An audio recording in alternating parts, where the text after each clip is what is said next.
Meditation is an essential step to develop on the path to enlightenment. Even in our daily lives, we can see that with good concentration, we accomplish much more work of better quality. Without a stable mind, we're like a candle sitting in the wind. We're vulnerable to negative influences and don't have much power to progress on a spiritual path. All Buddhist masters have relied on meditation to gain realizations. And if we look at the benefits, it's easy to see why. We feel more happy, balanced, and focused. And we experience a sense of inner peace. But meditation is much more than a way to relax and feel happy. It's a proven method for us to experience the true nature of reality, the true nature of our minds.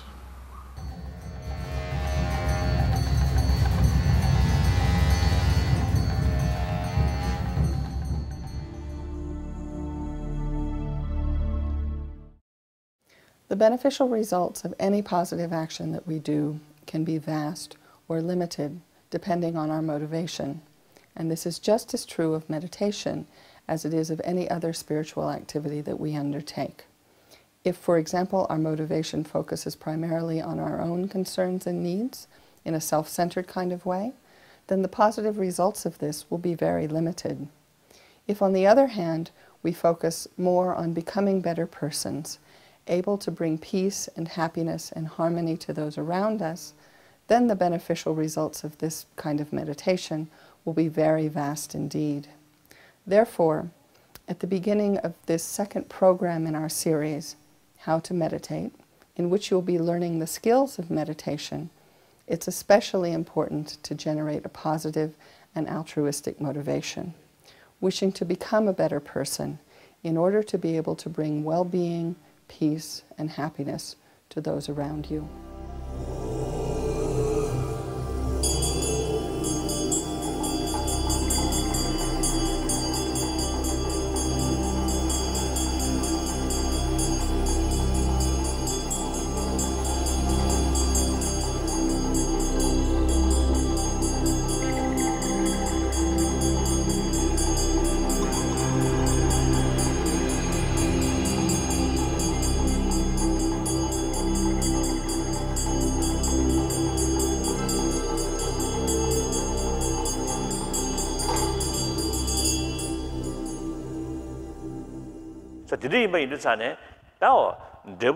So when we speak about meditation, what do we mean by meditation?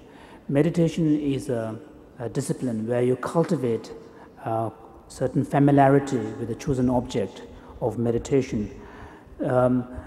Generally, the problem is that in our normal day-to-day life, in our unreflective states of mind, generally we let ourselves to be under the control and domination of our mind, and our mind comes under the domination of afflictive emotions and thoughts. And because of this, then it leads to influencing our states of mind on the whole to be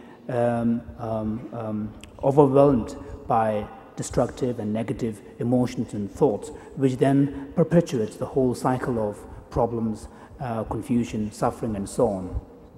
So what are we seeking in our spiritual practice is to try to reverse that cycle so that gradually we will be in a position to take charge of our mind and prevent the mind from coming under the domination and influence of our negative impulses and thoughts. So the way in which we do this is to engage in a constant discipline of cultivation of this familiarity with the chosen object, so that we will be able to gain a certain stability of mind where we have the capacity to place our mind and allow it to abide single-pointedly with a degree of stability upon a certain chosen object.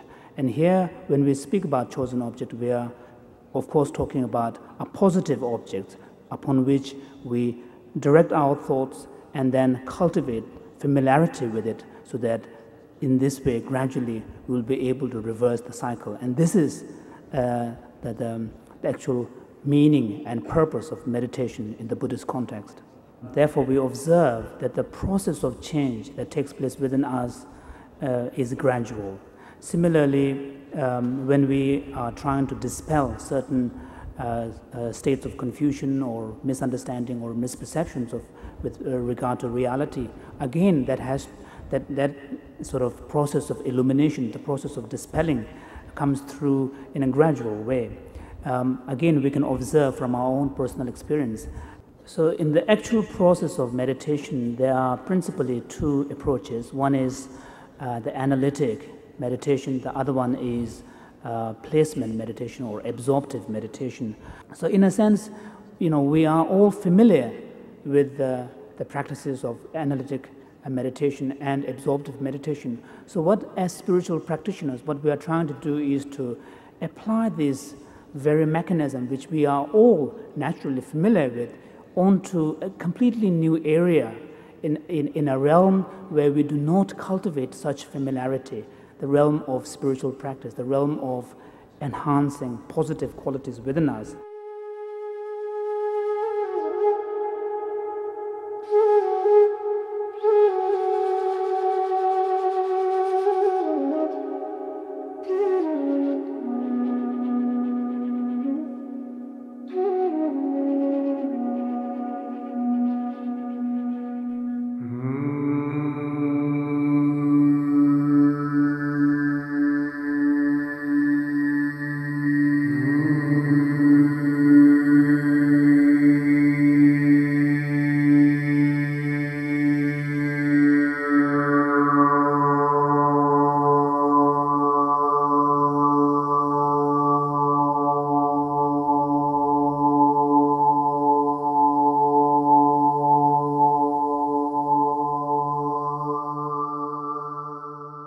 To have a mind where you can control your thought and your emotion is incredible.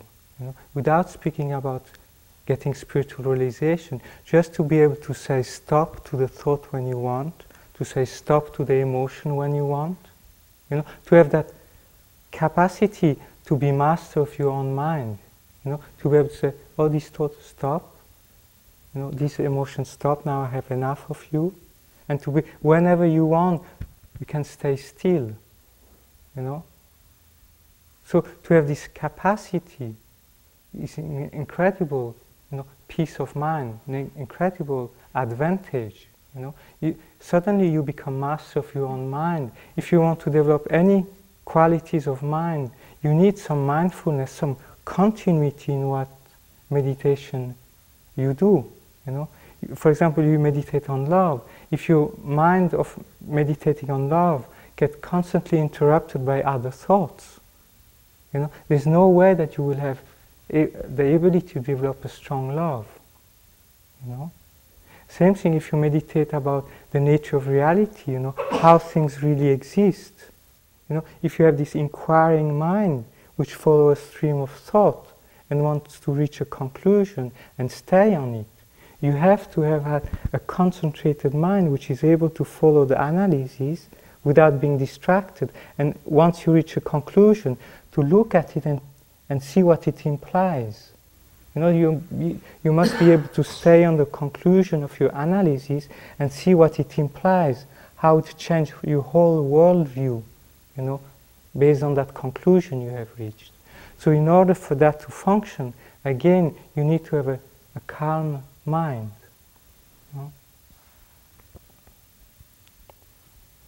If you have more, we have control over our mind,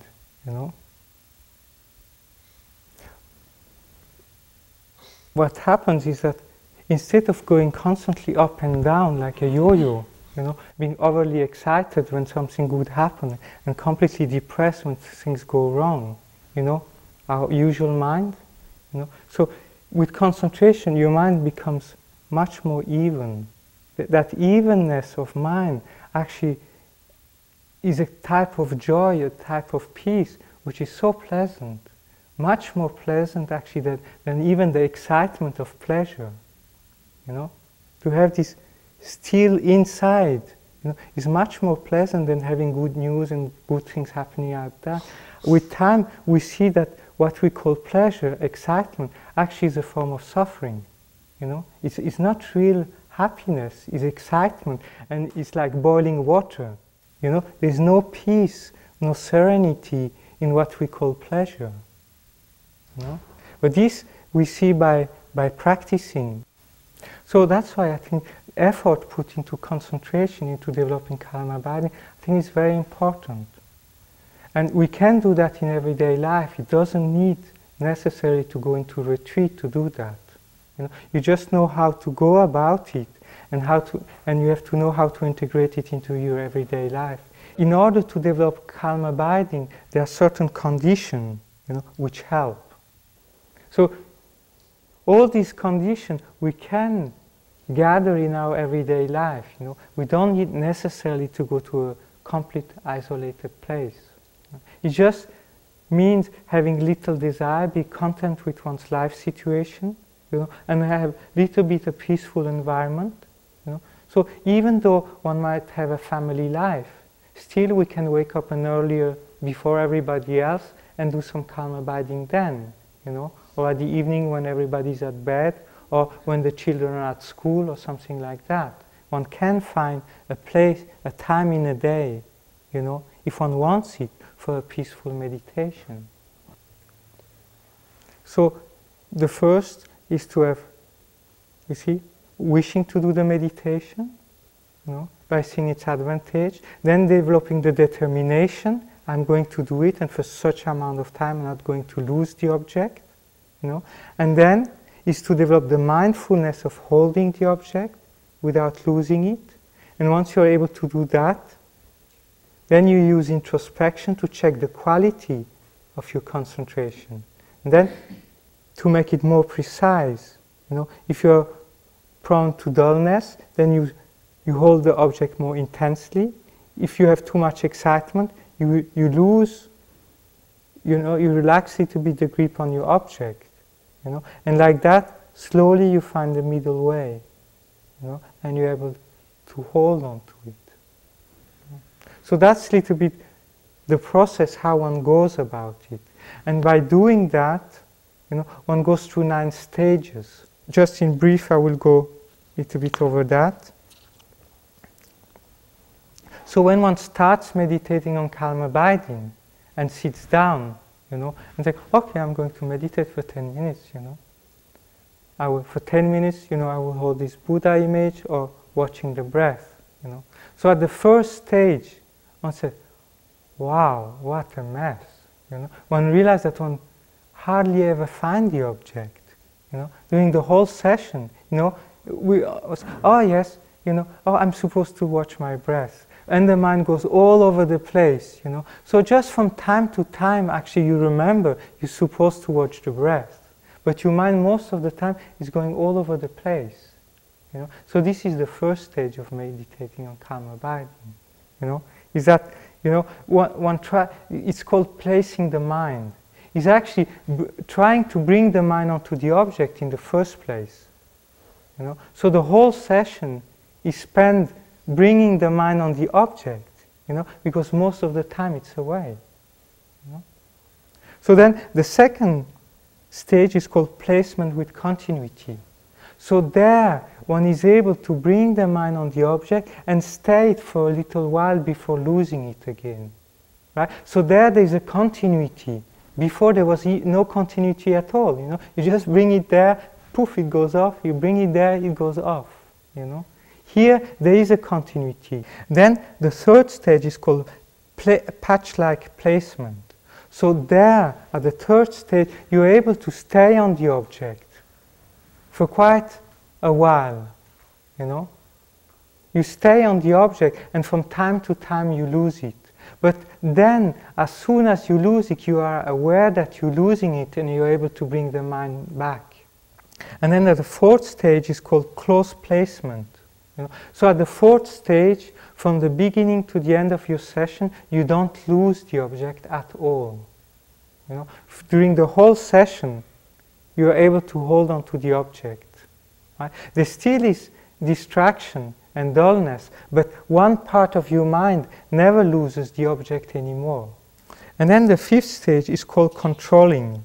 So because at the fourth level, you are able to stay for the whole session on the object, you know, you decided. by familiarizing yourself with that, you reach a state of inner peace you never experienced before. Suddenly, it's like your mind was always like boiling water, and suddenly the boiling water has subsided, and you find that your mind inside experience a kind of tranquility that you never had before, and you realize, wow, that's quite pleasant. The difference between the fifth and the fourth is that the fifth, there's no more gross laxity and gross excitement, you know. So you know, the gross aspect of this disturbance has subsided. You still have subtle dullness and subtle excitement, but not anymore the gross aspect of it, you know.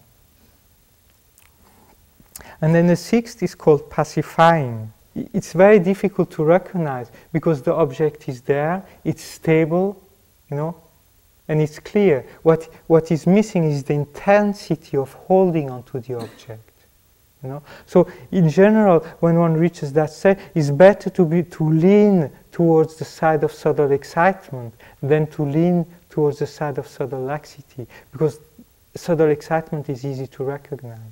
At the seventh stage, you can stay on the object, you know, boom, boom, boom, you sit there, you stay on the object, you know, and from time to time you have to check whether excitement, laxity has come about. But the main bulk of you sitting, you're completely there on the object. The excitement and dullness is not so strong anymore, you know. It doesn't happen often, and even if it arises, you just need to poof, poof, poof, you know, and the thought, they stop.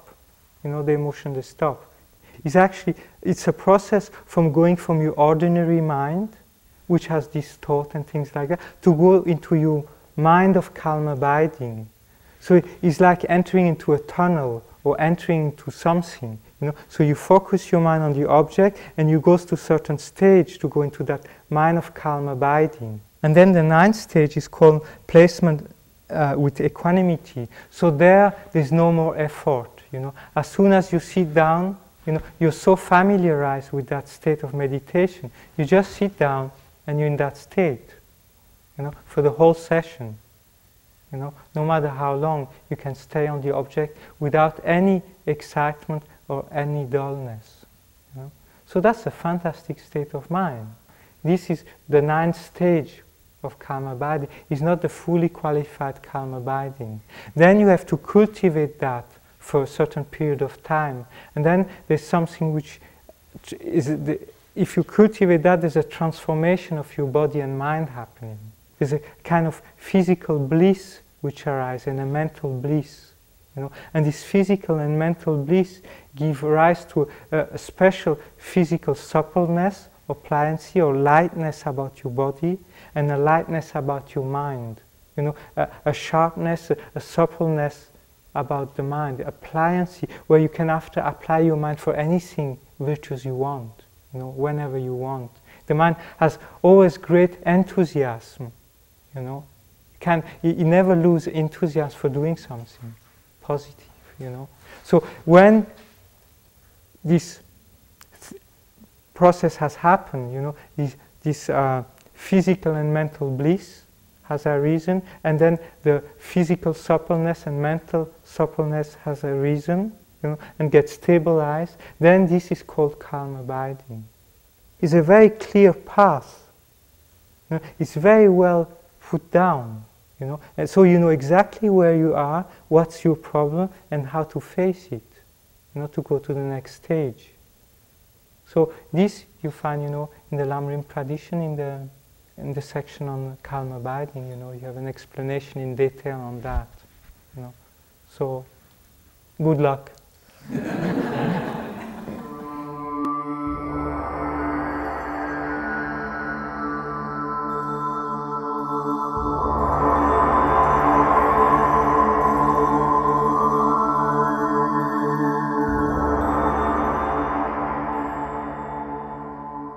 Why I meditate is because I want to be happy. I think most people want to be happy. So, yeah, meditation is definitely, I think, the richest experience that I've had. You know, and it comes from inside. I don't have to like manipulate the externals. I don't have to do anything. to get it. It's just a matter of my having kind of the discipline of mind to sit down. Normally I meditate twice a day, at least, in the morning when I wake up, kind of when I'm still kind of just to get my frame of mind, my space in myself right. It's like I know that I'm already whole, you know, that I already have everything. It's all right here, and so therefore I can like go out in the world and, you know, be there for other people.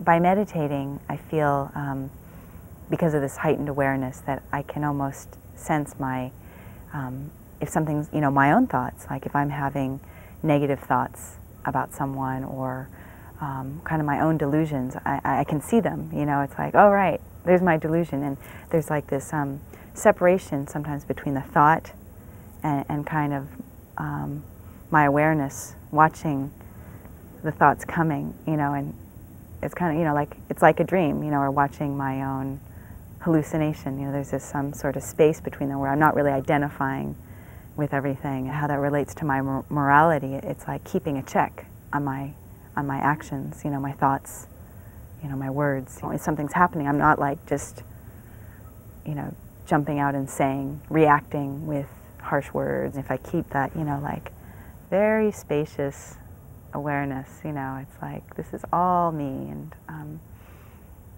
why would I want to have these ugly thoughts or, you know, towards, you know, these kind people around me. So this perfect meditation involves concentration. And concentration is a very elusive thing, I have found. It's very funny because you think that you can just go and you can set the mind, especially in a quiet environment. You're not going to have the outside influences. And you'll be able to get to a very concentrated state very quickly. Well, that may be true at certain times, but I'll tell you, most of the time the mind is wandering. It takes a lot of determination. It takes a lot of time to be able to control it. I found during retreat you get a little taste of how things really do exist. And once you get that little taste, you become very hungry. You want to repeat that experience. So meditation is vital for that, because you want to keep bringing the mind back to that little taste you had. We have the fortunate circumstances to receive the Dharma teachings in this life, to meet these precious lamas who are spreading the truth, and that we can realize this truth. It's not just for lamas or teachers or long-term meditators. I mean, the common everyday person, the business person, the housewife, everybody can realize the ultimate nature. And we must do it, because we have this human rebirth. We have a very short time. We have this flash of lightning in order to do it. And we can't waste our lives drowning in alcohol, drowning in drugs. We have to do it with positive actions. We have to use meditation to calm the mind. We have to use meditation to understand the way things really exist. And then we have to use meditation to achieve that goal in order to help other people. Without meditation, there's no way that you can develop the habit of seeing that everything is a projection. Meditation is vital. It's essential. It's sort of like the water, it's the air in your life.